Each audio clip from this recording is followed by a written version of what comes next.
Thank you, Secretary of State. So I would add that we're absolutely not hoping not to have a second wave, and that is one of the reasons why we are being so careful about unlocking social distancing one piece at a time, because we absolutely don't want this to get out of control again.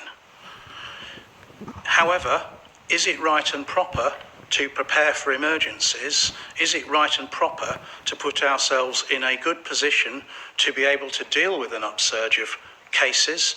Absolutely. And let me emphasise a couple of things here. One is that maybe people are just hoping and praying that this virus will just go away, as indeed I hope and pray it will. But the reality is that certainly until we get a vaccine, and only if we get a vaccine that is really capable of suppressing disease levels will we ever be what we would call kind of out of this. And so from that perspective, we may have to live and learn to live with this virus in the long term, and certainly for many months to come, if not several years. A vaccine may change that, but we can't be sure we will get a vaccine. The other thing to say is that this virus is a new virus. We don't fully understand it.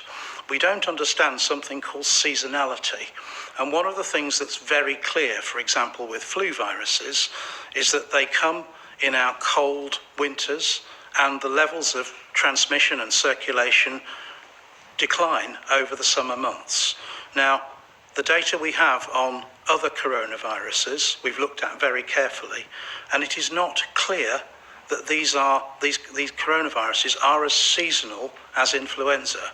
But there may be an element of seasonality, and it may well be that the autumn and winter conditions provide a better environment for the virus to then do its work again. So we have to be very cautious about that and plan for these kind of healthcare surges that we hope we don't need, but we want to be ready for them if they happen. Thank you. Very good, and thank you, James, for your question. We'll open it up to the media now, and I think we've got Fergus Walsh first from the BBC. Fergus, over to you.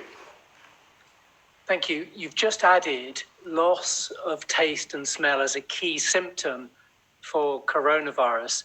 France advised people back in March that if they lost taste or smell, that they should self-isolate. Hasn't the UK been very slow to act?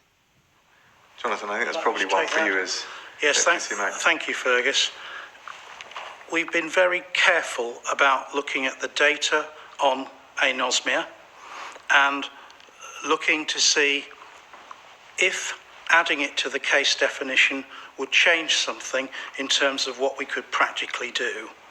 Now, I do understand, and you're absolutely right, that anosmia has been recognised for some time now as a possible symptom of COVID-19.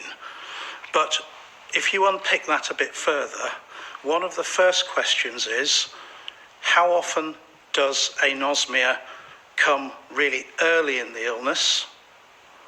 That's the first question, versus coming later on in the illness when there are many other symptoms that are evident, particularly cough and fever, which are absolutely the most prominent.